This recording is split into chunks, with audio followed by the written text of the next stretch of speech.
टीव्ही9च्या sting ऑपरेशनमध्ये सापडलेले वर्ध्याचे खासदार रामदास तडस यांची टीव्ही9 विरोधात तक्रार। पैशाची मागणी करताना कॅमेऱ्यात कैद झाले होते तडस। टीव्ही9च्या स्टिंग ऑपरेशनची निवडणूक आयोगाकडून दखल। वर्ध्याचे भाजप खासदार रामदास तडसांना निवडणूक आयोगाची नोटीस। पुण्यात भीषण अपघात। भरधाव वेगानं आलेल्या फॉर्च्युनर कारनं फुटपाथवरच्या लोकांना उडवलं। दोघे गंभीर जखमी।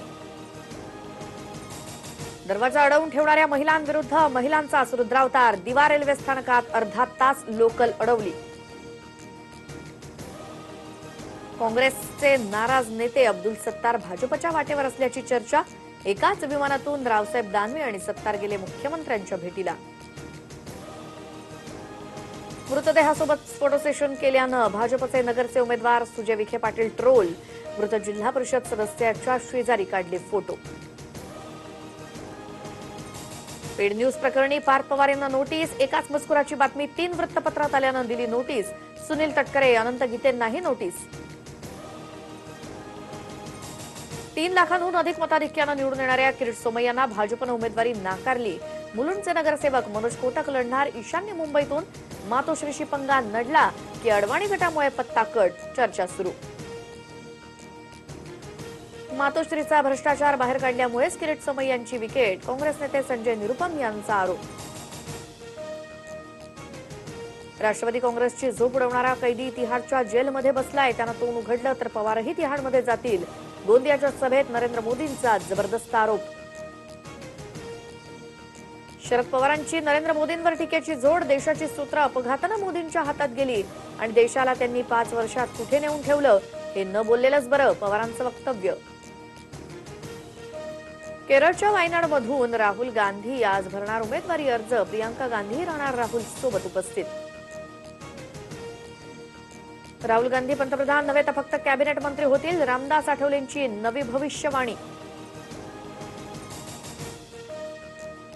मथुरेत महिला पोलीस कर्मचाऱ्यावर ऍसिड हल्ला। ड्युटीवर तैनात असताना कारमधून आलेल्या 4 जणांनी केलं कृत्य। 370 कलम रद्द केलं तर काश्मीरला भारतापासून वेगळं करू। माजी मुख्यमंत्री मेहबूबा मुफ्ती बरळल्या। जालन्यातील खरपूड इथे शेतकरी अनंता सवडे यांची राहत्या घरी आत्महत्या। व्यापाऱ्याला कवडीमोल भावानं जमीन विकल्यानं पश्चात्ताप होऊन उचललं टोकाचं पाऊल। ठाण्यानजीक मुंब्र्यात किडनीकांड। 11 लहान मुलांचं अपहरण करून हत्या केल्याचा संशय। पालकांमध्ये भीतीचं वातावरण। मुंबई विद्यापीठाच्या वतीनं घेण्यात येणारी बीकॉम सत्र 6 ची परीक्षा आजपासून सुरू। 396 परीक्षा केंद्रांवर सुरू आहे परीक्षा। निवडणुकीनंतर बीएसएनएलच्या 54,000 कर्मचाऱ्यांची नोकरी जाणार। बोर्ड ऑफ कंपनीकडून प्रस्तावाला मंजुरी।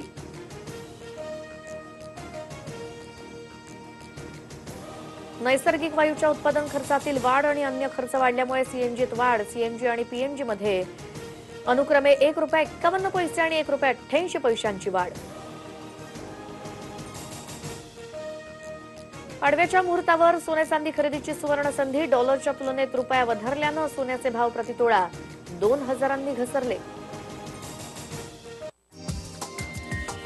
हा व्हिडिओ तुम्हाला आवडला असेल तर असे आणखी व्हिडिओ पाहण्यासाठी टीव्ही9चं YouTube चॅनल सबस्क्राइब करा, बेल बटण दाबा। ताज्या घडामोडींसाठी लॉग ऑन करा tv9marathi.com।